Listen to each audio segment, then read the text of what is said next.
Okay, so let's talk about what's been going on because I talk about it all day anyway. It intrudes every facet of my life. I can't have a normal conversation at this point. Might as well continue to make it a public record. First, I'll just get this out of the way. I'm a felon. It's not that hard to become one, especially these days. My story isn't unique. It started when my life completely changed after I was struck by a car while crossing the street back in 2020. The car was going 40 miles per hour. Needless to say, I did almost die. Had to learn to walk again. All that.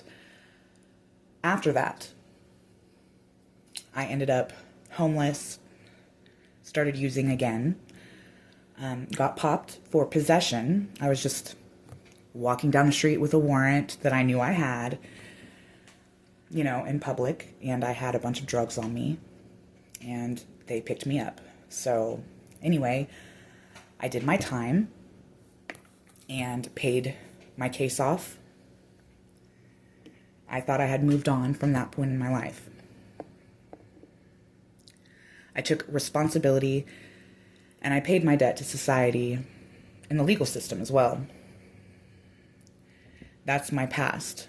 It doesn't mean that I'm a bad person, and it doesn't mean that I'm a criminal.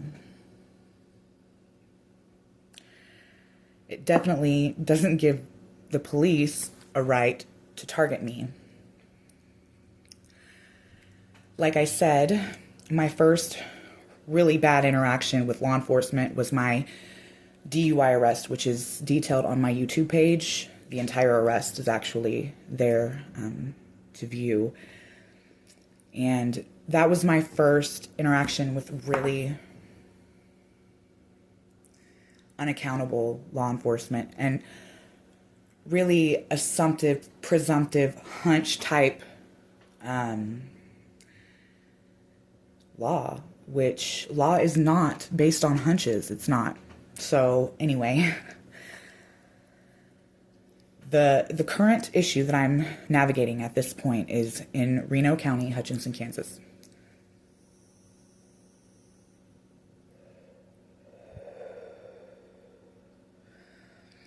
It's really on a whole nother level, and I'm very nervous making this video, but it's important. So it started on March 27th, 2024, when I finally kicked my abusive ex, Anthony Chenoweth, out of my apartment. I have the ring video of it. 2 days later, on March 29th, I got home from work, and he's in my apartment. I have ring video, of course, once again of him and the upstairs neighbor breaking into my apartment while I was at work and bringing things in and out while I was at work. I have video of this as well. Having people in and out of my apartment that I don't know while I was gone.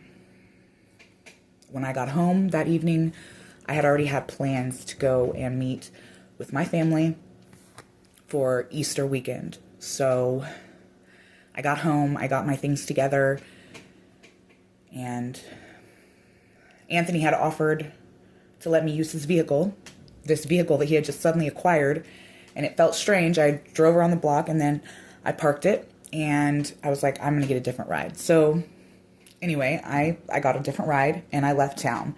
Left the entire stressful situation because I was overwhelmed, and I didn't really have boundaries at that point. So less than 45 minutes after I left town to go be with my family, the cops show up.